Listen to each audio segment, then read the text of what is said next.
Salam alaikum mes chéris, ravi de vous retrouver. Aujourd'hui nous allons parler d'un thème assez important, c'est-à-dire l'amour dans le couple. Est-ce que le mariage est synonyme d'amour? Beaucoup de gens me posent cette question. Et moi aussi j'aimerais vous poser cette question et qu'ensemble on trouve la solution. Inch'Allah. Voilà, aujourd'hui on va parler de ça parce que c'est un problème qui préoccupe beaucoup de femmes. Et bon, j'ai l'impression que ceux qui m'ont aussi proposé la question ont l'impression que les hommes ne se posent pas cette question. Est-ce que les hommes se posent la question de savoir si le mariage est synonyme d'amour? Est-ce que parce qu'on est marié qu'on s'aime?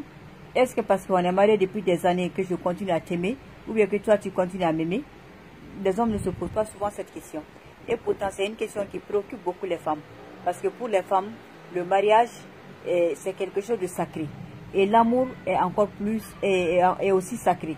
Donc les deux choses, nous les femmes, on a besoin de se sentir aimées, de se sentir désirées, de se sentir respectées, de pouvoir avoir confiance en notre mari, de lui pouvoir compter sur lui. Mais est-ce que ces paramètres de nos jours sont retrouvés dans nos mariages? Est-ce que est-ce qu'on a confiance en nos maris? Est-ce qu'on peut leur faire confiance? Est-ce qu'ils méritent notre confiance? Est-ce qu'ils méritent notre respect et notre estime? Parce que pour aimer une personne, il faut d'abord avoir de l'estime pour la personne. L'estime, c'est-à-dire ce que cette personne représente en tant qu'être humain, et en tant que, ce qu'il représente en tant qu'éducation, en tant que valeur, cela te plaît. Tu aimes cela. Donc, à cause de cette estime, tu respectes cette personne pour ce qu'il est et pour ce qu'il représente. Bon, si tu respectes une personne, dans le respect, il y a l'amour. On ne peut pas ne pas aimer une personne qu'on respecte. Voilà, donc on finit par respecter aimer la personne. Et si on aime la personne, il y a la compassion, il y a la tendresse, il y a plein d'autres choses. Donc il y a beaucoup de paramètres qui rentrent en jeu dans une relation. Ce n'est pas parce qu'on est marié qu'il y a l'amour. Les hommes doivent se poser cette question. Une femme peut être avec toi parce qu'elle n'a nulle part où aller, parce qu'elle ne veut pas abandonner ses enfants, parce qu'elle n'a pas les moyens de se prendre en charge. Il y a même souvent un adage qui dit que les femmes qui ont les moyens ne se marient pas, ou bien elles ne restent pas dans un mariage parce qu'elles veulent dominer les hommes. Non, c'est pas parce qu'elles veulent dominer, parce que quand l'amour s'en va et que la femme a une autonomie financière, elle aussi elle s'en va. C'est la même chose. Donc l'amour dans le mariage, c'est quelque chose qu'il faut cultiver. Ce n'est pas automatique. C'est pas parce qu'on est marié qu'on va s'aimer. Voilà. Il y a aussi un point sur lequel je m'aimerais attirer l'attention. C'est pas parce que monsieur a épousé une deuxième femme qu'il ne mérite pas ta confiance. La confiance, ce n'est pas à ce niveau-là. La confiance, c'est que quand tu as un problème, tu peux compter sur ton mari.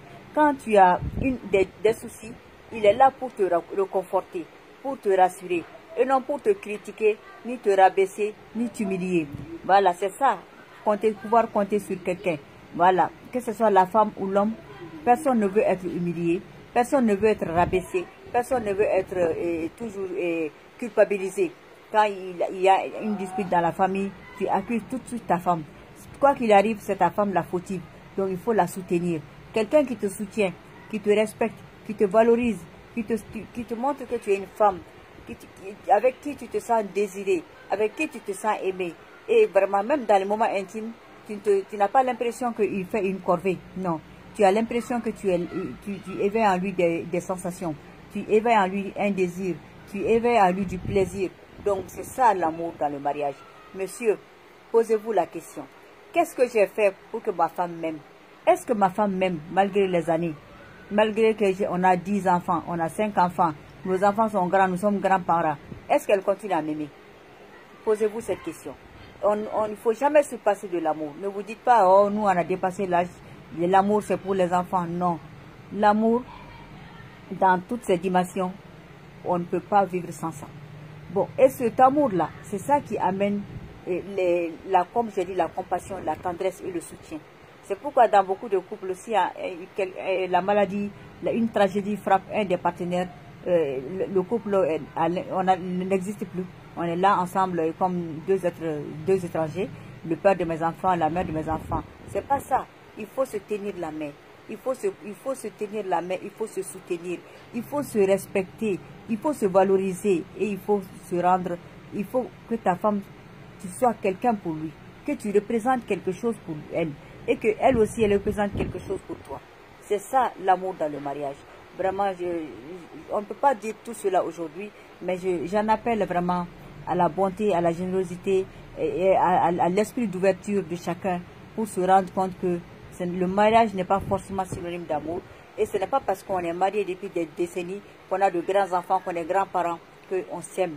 Il faut cultiver cet amour-là par le respect, par la considération, par la tendresse, souvent les petits cadeaux, le rire, l'humour, oui, et par ta présence.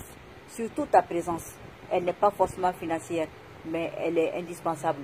Une présence rassurante et réconfortante. Et qu'Allah nous aide.